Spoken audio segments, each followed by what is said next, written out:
Alrighty guys, well we are starting out with the 2022-2023 trapping season here November 22nd in Missouri.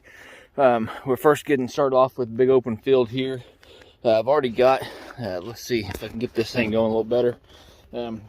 This particular trap here, I've almost got it bedded here, but I'll kind of walk you through the stages here. So the center of that hole and that pan is really what you want to look for.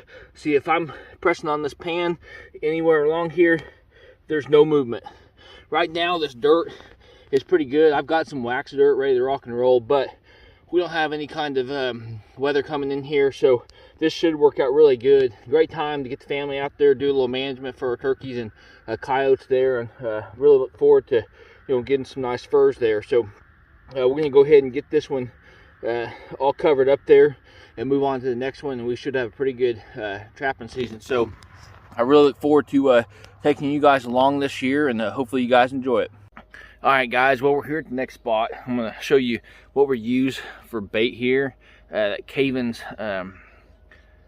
Hiawatha Valley, I believe is what how you pronounce that. We've been using that thing for quite a few years and just works out really good. One thing I do want to touch on this particular trap is there is a fence line that runs all the way down there, and basically what it does is it creates just two gigantic food plots. I shouldn't say gigantic.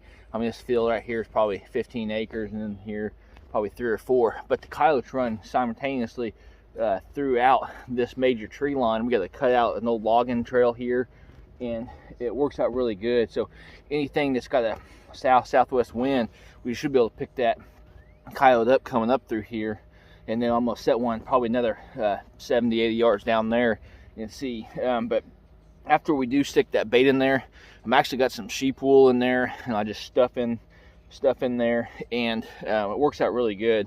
I do want to kind of touch on what we dig our holes out with. For a long time I was just using the shovel, but after about 15 years of that, I got a little smarter. I picked up one of these things at the auction and thought, man, that'd be perfect for digging those holes out for those baits. And then after that, we just got our regular post, or driver, whatever you want to call it, and then I use the hammer there. Again, it's got a triple tool there, but it works out pretty good. So we'll go ahead and get this one baited up there and move on down here. All right guys, well as you can see, we did end up getting one. This was the second trap that I showed you guys, and I want to touch on a few things here. Some of my strategies are a little bit different. You can see this is a main trail system, but all of my traps I can actually see from the road.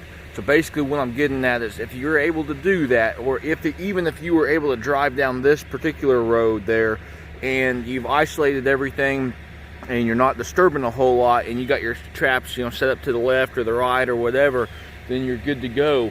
And that way you're just non-intrusive there. So we'll go ahead and get up here a little bit closer here, and we'll get this guy dispatched. All right, well here he is guys. As you can see, we really got this thing. Yeah, talk baby. Nice foothold there. And as you can see, he really scraped this up here. So basically we can do a little bit more. I'm gonna come back in here this afternoon here and get this thing going, but I'll show you guys that. And first evening, first catch of the year there, and we got a lot of work to do, but we're gonna enjoy it regardless. So we'll take you guys along for the rest of the trap line.